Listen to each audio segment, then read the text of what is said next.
Hello, welcome to PCMag Live. I'm Dan Costa, he is Sascha Segan, and we've got a great show for you today. We're going to break down the top tech news of the day, we're going to answer one of your reader questions, and then show you one cool thing that we just got into the lab and just finished reviewing. Let's start with the big news of the day, and that is that the FCC is backpedaling on its initial net neutrality guidelines. The initial Tom Wheeler guidelines had basically no rules at all for net neutrality. Now they're going to reconsider them, and they're considering reclassifying broadband a public utility. That will almost certainly trigger a lawsuit, but it shows that they're at least sensitive to the fact that no one likes this initial proposal. This story is so blindingly legalistic that I had to put on sunglasses. That's how bad it is. Extraordinarily complicated. Yes, I mean, what happened is net neutrality is incredibly important. Without net neutrality, the internet as you know it ends, and it basically becomes like cable TV, where certain large companies pay extra to get in the fast lane, and those costs get passed down to you, and all the new little guys, and all the little guys in general, get put in the slow lane, and it becomes a lot like cable TV. There are going to be tiers of service by content. We don't want that. See, now you would think that this should be relatively simple, because Tom Wheeler, the chairman of the FCC, has said, he's quoted as saying, "I won't allow some companies to force internet users into a slow lane so that others with special privileges can have a superior service." He's on record saying that. That sounds great. The problem is we don't know if right now, legally, the FCC has the power to do that. What started this whole discussion is a court case that happened earlier this year between the FCC and Verizon, where a court said that the FCC does not have a lot of power to enforce net neutrality under current legal standards and structures. And that's where it gets all very vague and confusing. But the clear solution to all of this would be for the FCC to reclassify broadband internet as a public utility or telecommunications service. The court said this.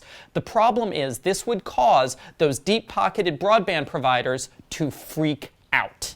So they're going to amend the proposal. They're going to vote on it this week, and then there'll be an open public discussion period where anyone can go and comment on the rules as written. And that could go on for weeks, but it's going to be very important that the public does comment on these rules. Yeah, I'm gonna put a column up on PCMag.com as soon as the public comment period opens, giving you a link to where to comment. And this is one of those situations, like with the AT&T T-Mobile merger, which, yes, we managed to kill, okay? It works, where we need to flood the FCC's comment site saying we need net neutrality, we need broadband to be a telecommunications service, we do not want the cable TV model being applied to the internet.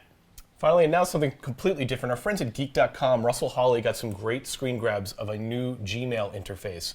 Now, we don't know that this is going to be the future of Gmail. It's very early on. We don't even know if all these features are going to actually make it to market. But you can check out the screens, and I, for one, am very glad that Gmail is at least getting some attention. I use it every day. I don't love the interface. It hasn't gotten a lot of decent work on it in a long time, but it looks like there's some improvements that might be coming. Yeah, I mean, I actually like the new tab interface. I like that Gmail got a handle on this massive amount of basically opt-in spam that we get nowadays, where it's not actually spam because technically we asked for it. It's all those newsletters, Facebook alerts, you know, LinkedIn notifications, et cetera, and shunted them all to the side. I love that. But yeah, I mean, Gmail could absolutely use a refresher, and Google is very conservative about this service because it affects so many people. You can check out the screens on Geek, but it's got email and reminder creation bubbles in the bottom right-hand corner. You'll be able to pin important emails. Once again, trying to make sense of that flood of email that hits all of our email boxes. Yep. Cool stuff, and congrats to Russell Hawley on that scoop. Finally, it turns out there are supposed to be rules for regulating drones. No one is evidently following those rules, and as a result of which there was a near miss between a drone and a passenger jet at 2,300 feet above Florida recently. The story was told by Jim Williams, the head of the FAA's Unmanned Aircraft Systems Office, when he was explaining basically the dangers of drones that are not regulated and people flying them basically without permission. Yeah, and you have to remember there are a bunch of different classes of drones, and we're obviously not talking about a little Parrot helicopter you drive around your office. Those don't go up to 2,300 feet. Right, and we're not even talking about the quadcopters that people use for landscape photography, okay? We are talking about something that looks like a jet and has gas turbine engines.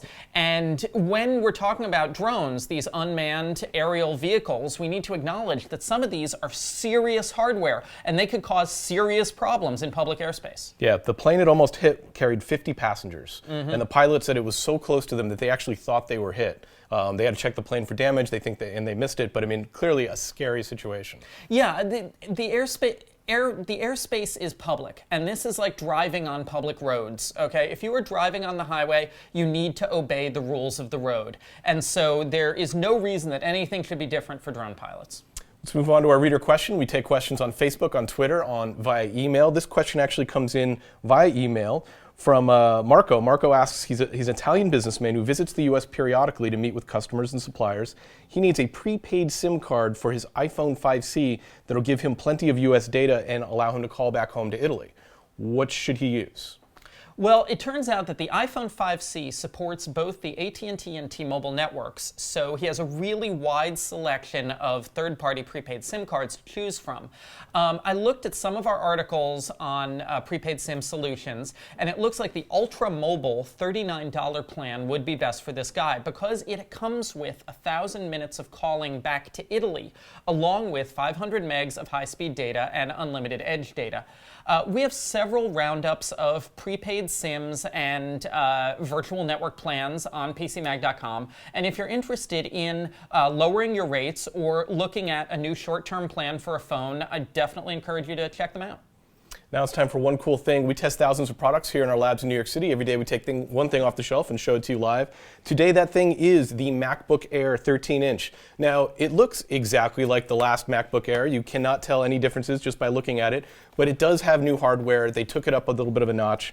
It's got a brand new processor. It's got, and we just finished testing it, and in fact it does perform a little bit better.